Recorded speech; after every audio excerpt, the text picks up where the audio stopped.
The axe bit deep into the pine's heart, sending chips of golden wood spiraling through the crisp Montana morning air.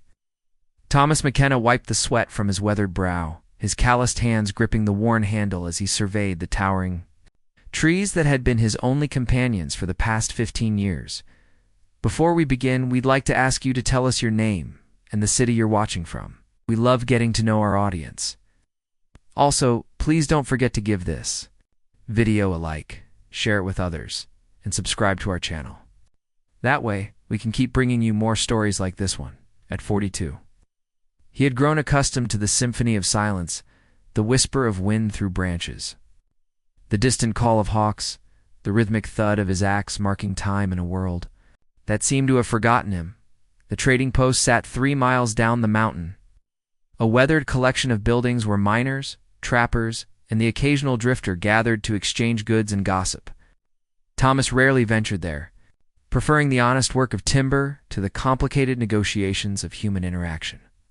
His cabin, built with his own hands from the very trees he felled, stood as a testament to self-sufficiency in a harsh land, where winter could claim a man's life as easily as a misstep on a cliff face.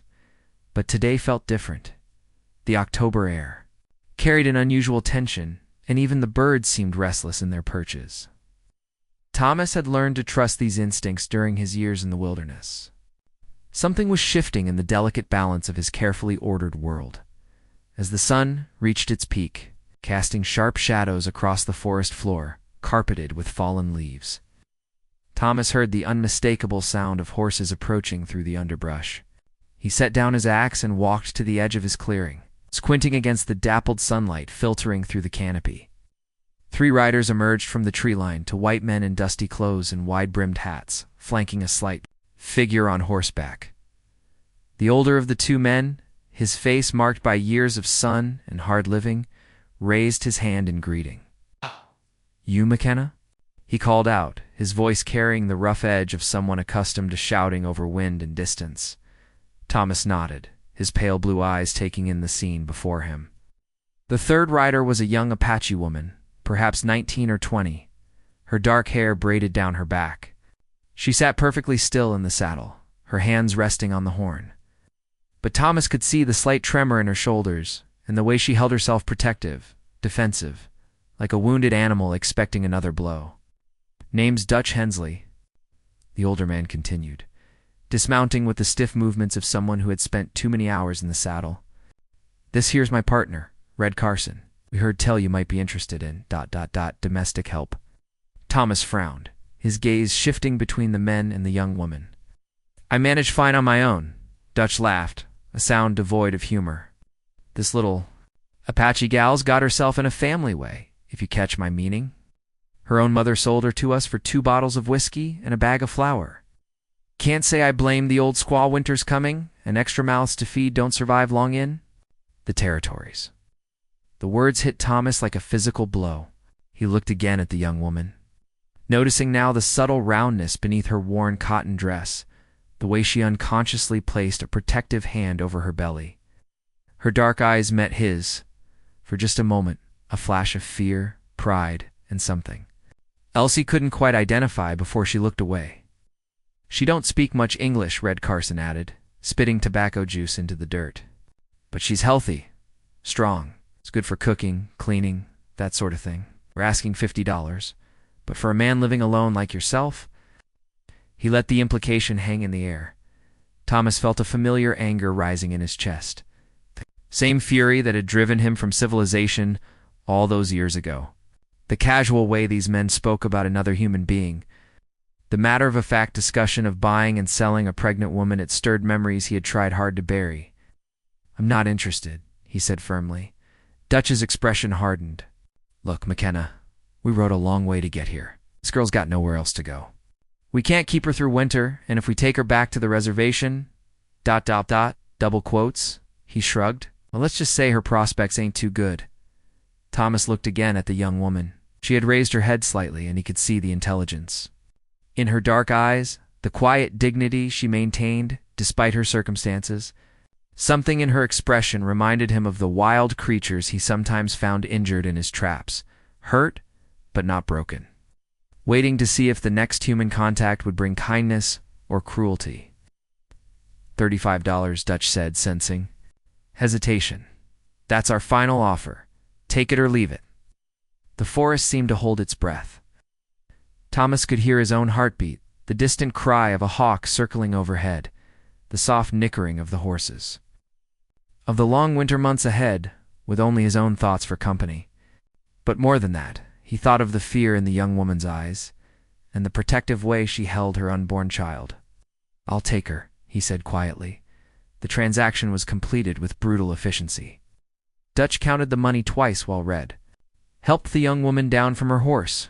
He handed Thomas a small bundle containing her few possessions. An extra dress, a pair of worn moccasins, a tattered shawl, and mounted their horses. "Her name's Morning Star," Dutch called over his shoulder as they prepared to leave. At least that's what her mother called her. "Good luck, McKenna. You're gonna need it." As the sound of hoofbeats faded into the distance, Thomas found himself alone in the clearing with a stranger whose life had just become his responsibility. Morning Star stood perfectly still, her bundle clutched to her chest, watching him with wary eyes. The silence stretched between them, heavy with uncertainty and the weight of unspoken questions. Thomas cleared his throat. "Are you hungry?" he asked gently. She didn't respond, but he saw her hand move instinctively to her belly. Taking that as answer enough, he gestured toward the cabin. "Come on then, let's get you something to eat." As they walked toward his simple home, Thomas realized that the careful solitude he had built around himself was about to change forever. The question that echoed in his mind wasn't whether he had made the right choice. He knew with absolute certainty that he couldn't have walked away. The question was whether he could provide what this young woman and her unborn child would need to survive in a world that had already shown them such cruelty. The cabin door creaked open, and Thomas McKenna stepped across the threshold into an uncertain future, followed by a pregnant Apache woman who carried within her the possibility of redemption for them both. The first 3 weeks passed in a careful dance of avoidance and necessity. Morning Star moved through the cabin like a ghost, performing small tasks, sweeping the wooden floors, tending the fire, preparing simple meals, while Thomas continued his routine of cutting timber and maintaining his equipment. They communicated through gestures and necessity, sharing the space, but not truly occupying it together. Thomas had cleared out his small storage room, furnished it with a simple bed and washstand, and hung a blanket across the doorway for privacy. Morning Star had accepted this arrangement without comment, though he sometimes caught her watching him with those dark, intelligent eyes that seemed to catalog his every movement. The October weather grew colder, bringing the first frost that turned the forest into a crystalline wonderland. Thomas noticed that Morning Star's condition was becoming more pronounced. She moved more carefully now, and he could see the way she pressed her hand to her lower back when she thought he wasn't looking. The reality of her pregnancy and the approaching winter weighed heavily on his mind. It was on a Tuesday morning, as Thomas prepared to head out to his cutting site, that everything changed. He was gathering his tools when he heard a soft cry from Morning Star's room. Not the usual sounds of morning movement, but something different. A sound of distress that sent him hurrying to the blanket-covered doorway. "Morning Star?" he called. Softly, "Are you all right?" The response was a string of words in Apache, rapid and frightened. Thomas pulled aside the blanket and found her sitting on the edge of the bed, doubled over and breathing hard. Her face was pale beneath its natural bronze, and her hands were pressed tightly against her belly. "Is it the baby?" Thomas asked, kneeling beside her. "Something wrong?" She looked up at him, and for the first time since her arrival, he saw tears in her eyes. She nodded, then spoke a single word in heavily accented English. "Hurts." Thomas felt panic rise in his throat. The nearest doctor was in Billings, a 3-day ride through mountain passes that would be treacherous in the best weather. But as he looked at Morning Star's frightened face, his years of wilderness survival kicked in. He had dealt with injured animals, with his own wounds and illnesses. He could handle this. "Lie back," he said gently, helping her recline on the bed. "Let me see if I can help." What followed was the longest day of Thomas McKenna's life. Morning Star's pain came in waves, sometimes so intense that she gripped his hand with surprising strength, her fingernails digging into his calloused palm. Between the waves she would rest, and it was during these quiet moments that the barriers between them began to crumble. I scared, she whispered. During one of these respites, her English broken, but understandable. I know, Thomas replied, wiping her forehead with a cool cloth. But you're strong. I can see that, and I'm not going anywhere. Morningstar began to speak more freely. Her English was limited but functional, and Thomas realized she had been deliberately hiding her ability to communicate. She told him about her mother, a woman worn down by years of poverty and loss on the reservation, who had made the impossible choice to sell her daughter rather than watch her and her unborn grandchild starve. She spoke of the father of her child, a young Apache warrior who had been killed in a skirmish with cavalry soldiers just days after learning of her pregnancy. Mother say, "White man might be kind," Morningstar said during one particularly difficult moment. She prayed to spirits. "That you good man." Thomas felt the weight of that prayer, of a desperate mother's hope that her daughter might find safety in a world that had shown precious little of it to her people. "I'll try to be," he promised. By evening the crisis had passed. Morning stars. Pain subsided, and the baby seemed to settle into a calmer rhythm. Thomas had sent up his own prayers throughout the day to a God he wasn't sure still listened to him, but whom he hoped might have mercy on this young woman and her child.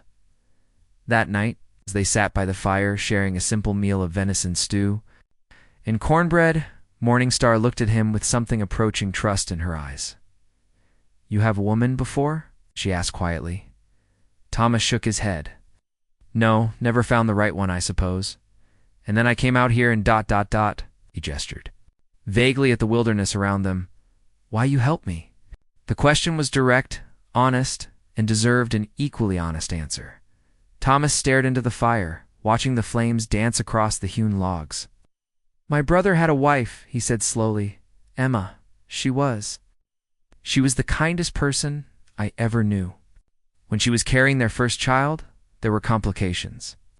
I rode 3 days through a blizzard to fetch the doctor, but by the time we got back," he paused, "the memory still sharp after all these years. She and the baby both died. My brother never recovered.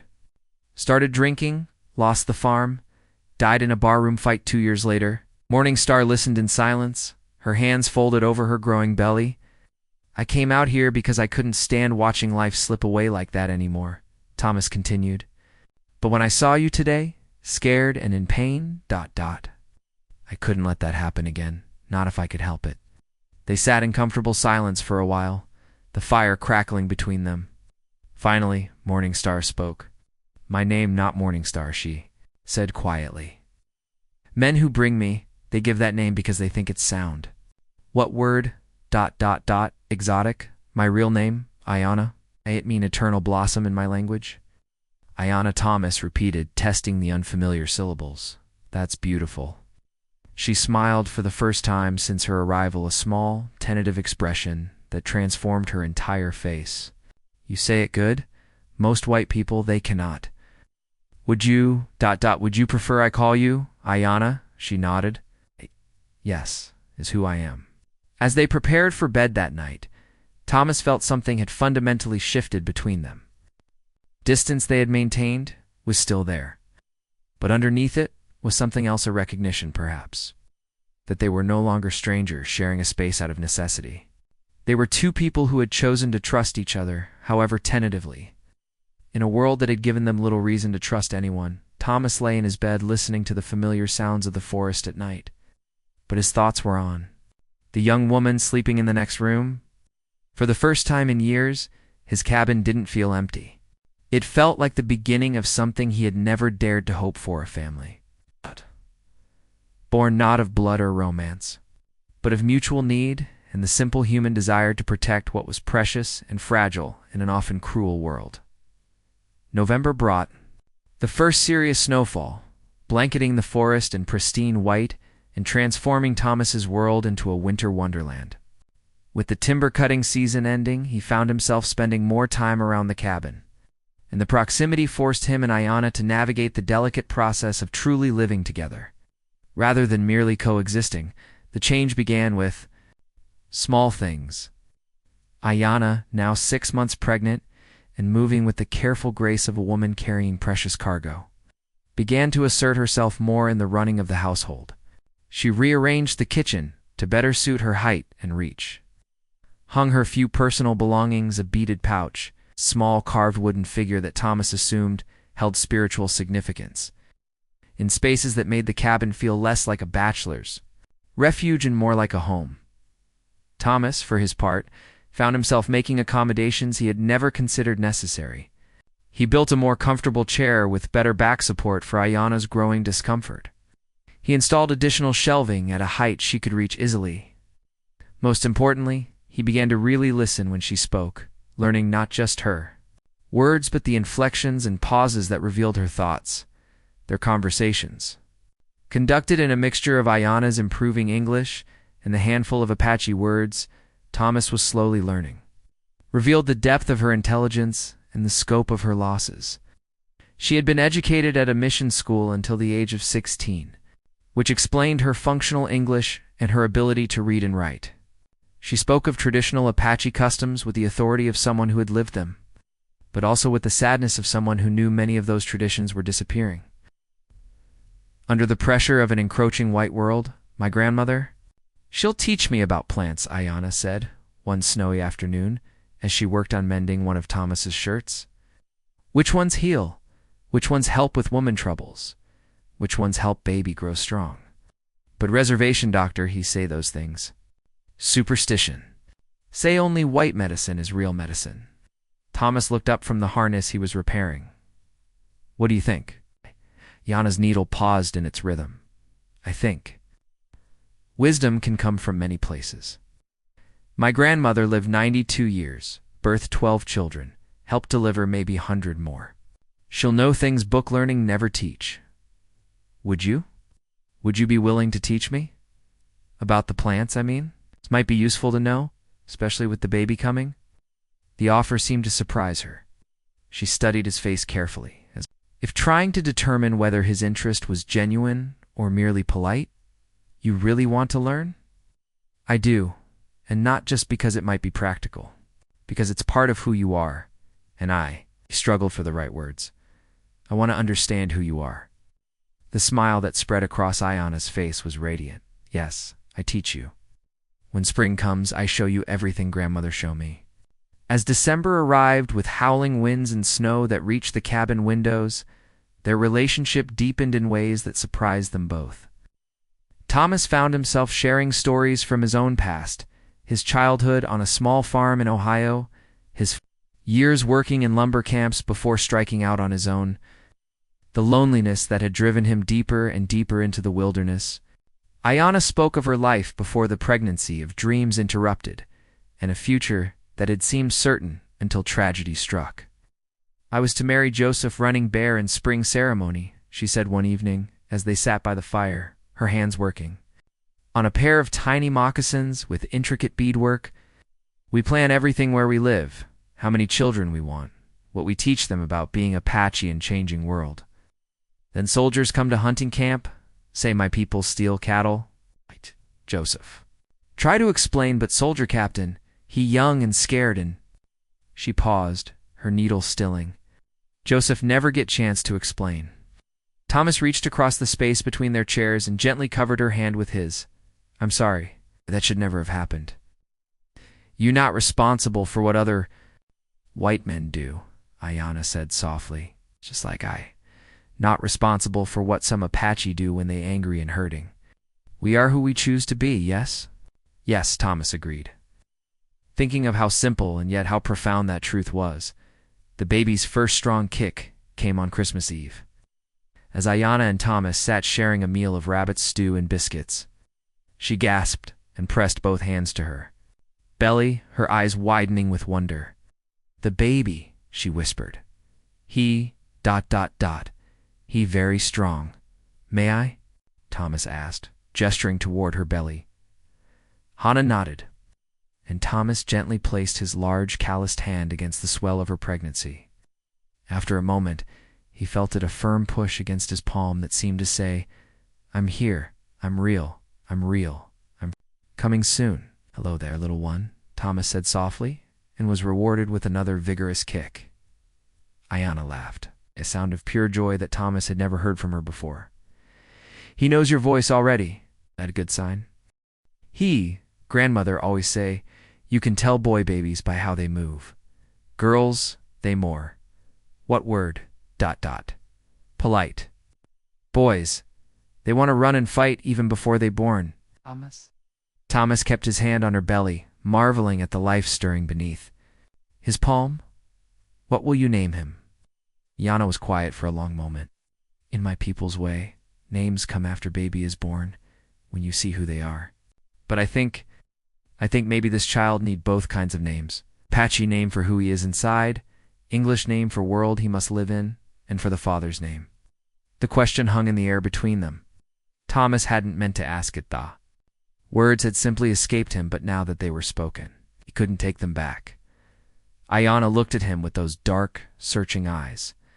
Joseph's father in blood, she said carefully. But baby need father who alive, who there to teach and protect and love. Maybe you think about if you want to be that man. Thomas felt his heart stop and then restart with a rhythm he had never experienced before. The question wasn't just about the baby, it was about them, about the strange and wonderful thing that had grown between them over these months of shared solitude and growing trust. I would be honored, he said simply. That night, as the snow fell steadily outside and the fire burned low in the hearth, Thomas McKenna understood that he had found his miracle. Not in the dramatic fashion he might have imagined as a younger man, but in the quiet accumulation of moment-shared meals, gentle conversations, the gradual building of trust between two wounded souls who had found in each other the possibility of healing. As he lay in his bed, listening to the soft sounds of Ayanna's breathing from the next room, Thomas realized that somewhere along the way, his solitary existence had become something infinitely richer. He was no longer just a man hiding from the world in the wilderness. He was about to become a husband and a father, responsible for lives more precious than his own. The thought should have terrified him, but instead it filled him with a sense of purpose he had never known before. Spring would bring new challenges, the birth of the baby, decisions about their future, the inevitable questions from the outside world about their unconventional family. But Thomas was no longer afraid of the future. He had spent too many years running from life, and now life had come to him in the form of a brave young woman and her unborn child. He was ready to embrace whatever came next. March arrived with the tentative warmth that promised spring was fighting its way through winter's grip. Ayanna, now 8 months pregnant and moving with the careful dignity of a woman nearing her time, spent her days preparing for the baby's arrival. She had sewn tiny clothes from fabric Thomas had bought during a rare trip to the trading post, crafted a cradle board in the traditional Apache style from materials they had gathered together, and filled the cabin with the practical preparations of a woman who knew that when her time came, they would face it alone. Thomas had spent the winter months reading every book on childbirth he could obtain from the circuit doctor who passed through the territory twice a year. Dr. Brennan, a gruff but kind man in his 60s, had visited the cabin in February and pronounced both mother and baby healthy and strong. He had also left Thomas with detailed instructions and a medical kit, along with the sobering reminder that in this remote location, Thomas would need to serve as both midwife and doctor when the time came. Most women have been birthing babies for thousands of years without fancy medical training, Dr. Brennan had said in his practical way. Your job is to stay calm, keep everything clean, and trust that nature knows what it's doing. If complications arise, ... He had paused, his weathered face serious. Well, you do your best and pray it's enough. The words had haunted Thomas through the remaining weeks of winter, but Ayanna seemed remarkably calm about the approaching birth. She spoke of it as a natural event, something her body was designed to do, and her confidence helped steady his nerves. The relationship had continued to deepen throughout the winter months. They had not spoken again directly about marriage, but they lived together with the comfortable intimacy of a couple who had made a life together. Thomas had moved his belongings into the main room permanently, giving Ayanna the privacy of the bedroom for herself and the coming baby. They shared meals, chores, and the long winter evenings by the fire with an ease that sometimes surprised them both. The first signs of labor began on a warm Thursday morning in mid-March. Ayanna woke Thomas before dawn, her hand gentle on his shoulder where he slept on the sofa he had built to accommodate his large frame. "Thomas," she said softly, "I think today is the day." He was instantly awake, his heart hammering with a mixture of excitement and terror. "Are you sure?" Ayanna smiled, that radiant expression that never failed to take his breath away. "Baby been telling me for 3 days. Now we ready to come say hello." The next 12 hours tested every ounce of courage and determination Thomas possessed. Ayanna labored with a strength and grace that left him in awe, but as the day wore on, and the contractions grew stronger, he could see the toll it was taking on her small frame. He followed Dr. Brennan's instructions meticulously, boiling water, keeping the birthing area clean, offering what comfort and encouragement he could. As evening approached, Ayanna's strength began to flag. The contractions were coming close together now, but the baby seemed reluctant to make his final journey into the world. Thomas could see exhaustion in Ayanna's eyes, and for the first time since morning, real fear crept into his heart. "Something wrong?" Ayanna asked during a brief respite between contractions, her voice weak but still aware. "I know," Thomas lead, trying to project confidence he didn't feel. "You're doing beautifully. The baby's just taking his time, making sure he's ready." Ayanna managed a small laugh, like his father. Joseph always careful, always think everything through twice before acting. Thomas felt a moment of jealousy, quickly followed by shame. Joseph Running Bear had been this woman's chosen partner, the father of her child in blood and love. Thomas was the substitute, the man who had stepped into a role that circumstance had created. But as Ayanna reached for his hand during the next contraction, gripping it with desperate strength, he understood that biology was only one way to create a family. Choice, commitment, and love were others. As full darkness fell outside the cabin, Ayanna's labor reached its climax. Thomas could see the baby's head crowning, and his hands shook as he prepared to catch this new life as it entered the world. Ayanna gathered her remaining strength for one final push, and with a rush of fluid and blood, the baby slipped into Thomas's waiting hands. For a moment, the world stood perfectly still. The baby was blue and motionless, and Thomas felt panic rise in his throat. Then, remembering Dr. Brennan's instructions, he cleared the child's mouth and nose with his finger and rubbed the tiny chest vigorously. After what seemed like an eternity, but was probably only seconds, the baby drew his first breath and let out a cry that filled the cabin with the sound of new life. "Is he?" Ayanna asked weakly, trying to raise her head. "He's perfect," Thomas said, his voice breaking with emotion. "It's absolutely perfect." The baby was indeed a boy, as Ayanna had predicted, small but perfectly formed, with a shock of dark hair and skin that spoke of his mixed heritage. Thomas cleaned him gently and wrapped him in the soft blankets Ayanna had prepared, then placed him in his mother's arms. Ayanna looked down at her son with an expression of wonder and exhaustion, her fingers tracing the baby's tiny features. "Hello, little warrior," she whispered. "We've been waiting for you." The baby's eyes opened, unfocused but alert, and Thomas could swear he saw intelligence there, awareness that this small person was already taking in his new world. "What will you call him?" Thomas asked softly. Ayanna looked up at him, her dark eyes bright with tears of joy and relief. "His Apache name is Nalnish, he who works hard, but for White World, ... She paused, studying Thomas's face. "I think maybe Thomas Running Bear McKenna, if that all right with you." Thomas felt his heart stop. The name linked past and present, honoring the baby's biological father while claiming him as part of Thomas's future. It was generous beyond words, and it spoke of Ayanna's understanding that this child would need to navigate between two worlds. "You sure?" he asked. "Very sure. This boy he have blood of Joseph Running Bear, but he grow up with love of Thomas McKenna. It's both important, both part of who he become."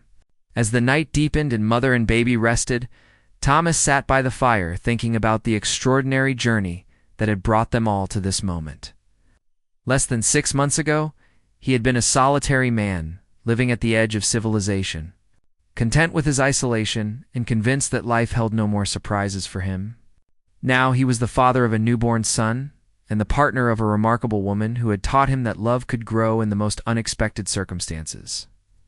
Little Thomas Tommy, Ayanna had decided, for everyday use was a good baby, nursing strongly, and settling into the rhythm of sleep and wakefulness with the adaptability of a child born to parents who understood the importance of resilience. In the days that followed his birth, as Ayanna recovered her strength and the family settled into their new routines, Thomas marveled at how naturally they had all adapted to their changed circumstances. The miracle Thomas had waited for his entire life hadn't come in the form he had expected.